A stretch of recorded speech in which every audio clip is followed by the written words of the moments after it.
Well, as you can see, I've exposed the armature for the hand. I'm going to be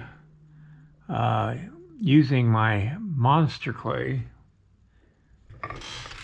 which I have over here warming up underneath the light.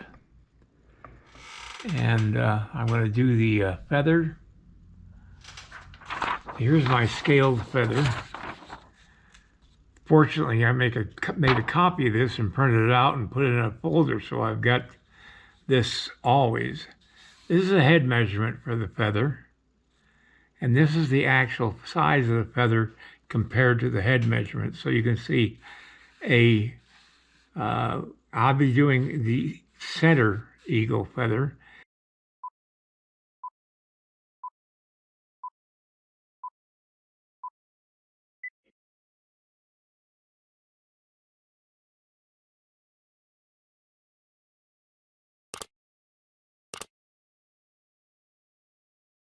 And what I did was I took or borrowed a couple of real eagle feathers from a friend of mine who's a Native American, and also some hawk feathers from him. I scanned them into my computer, my old computer, and then I measured them and put the head measurement right next to them as I scanned them, and this gives me an actual scale. So as you can see, one head measurement is about 2/3 of the feather's length. And so that gives me a measurement for her head compared to the feather. I know that sounds complicated, but it works. I got to continue the blanket going across her head.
All I'm doing is getting the basic structure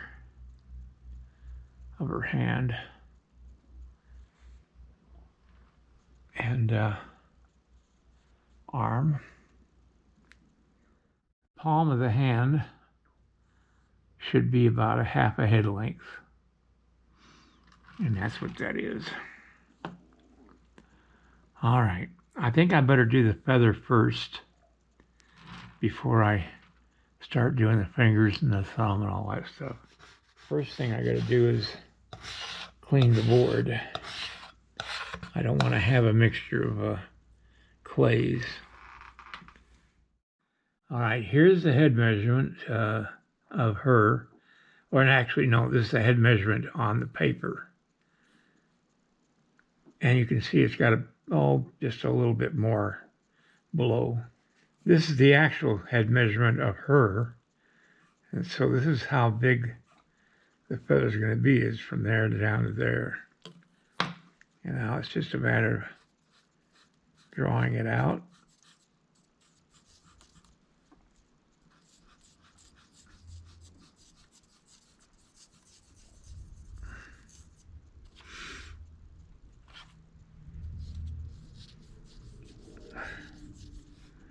The quill will go down about there. I've made a armature wire out of twisted steel wire. All right, that's how I'm going to start it. I'm going to cut it out here because I show how to make feathers on a couple of my instructional videos, and you'll have to purchase a video to see how I do it. All right, be right back after I get done with the feather. All right, I got the feather done. I think it looks pretty darn good. Now, if I could just not screw up the hand, I'll be fine. That finger is too short.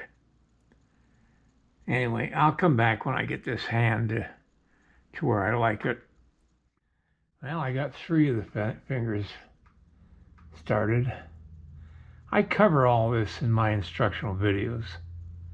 And I'm sorry, I have to draw a line of how much I do share, because I do share it in something that somebody pays for.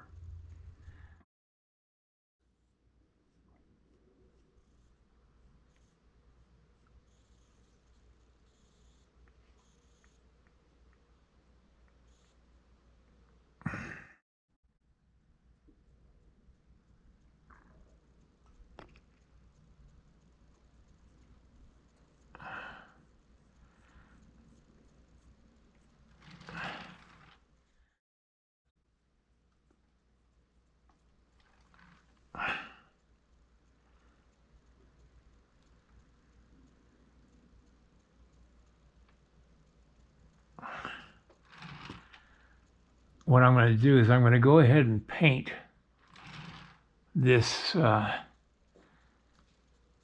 of the hand and arm, and then finish it off in clay.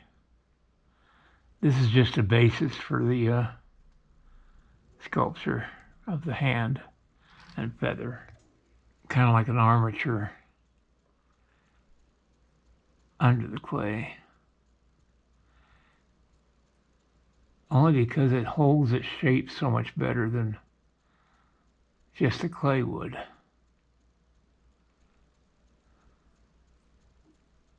I'm going to go ahead and start painting this.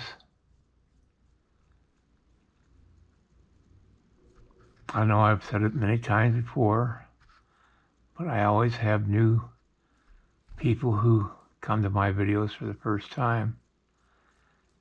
So I'll repeat it for them. I use different materials sometimes in my sculptures. In this case, I use Super Sculpting, and it's not the same color as the rest of the clay. And for that reason, I paint it to look like the clay. It helps me to see it better, and also gives me the opportunity to go over what I just sculpted with my regular clay and fine tune, like say for instance the hand. What I did was I took a sample of clay to a paint shop. In this town it was True Value Hardware. and I had the clay match the paint. In other words, they mixed the paint to match the color of the clay, I mean.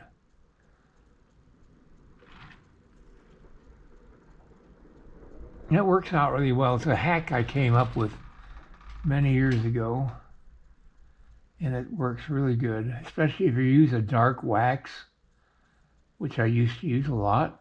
I use the Super Sculpting more now than I use wax anymore.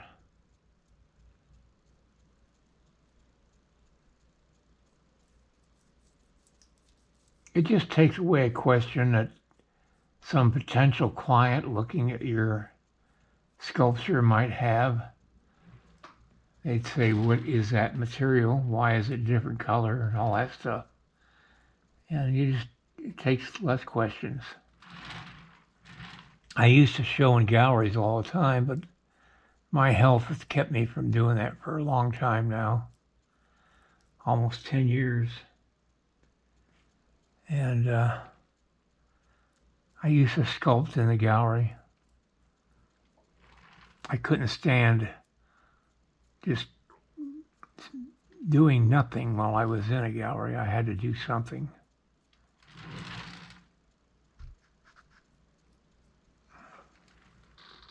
All right, that's going to have to do it for today. And I'll pick this up tomorrow. And I've got some people coming by tomorrow to pick up a bronze that they purchased. And I don't know how much of my time will be taken up with that. So, and then on Thursday, I have a doctor's appointment, so I won't even be here on Thursday. So this may just be the last you'll see this week. All right, I'm going to work on the hand with regular clay after the after the paint dries. But I think you can see how the design is working here. So I'll see you next time. It could be next week, it could be tomorrow. All right, everybody, have a great night. And we'll work on this hand next time and also try to finish up this robe. All right, I gotta go clean my brush and go make the video for tonight.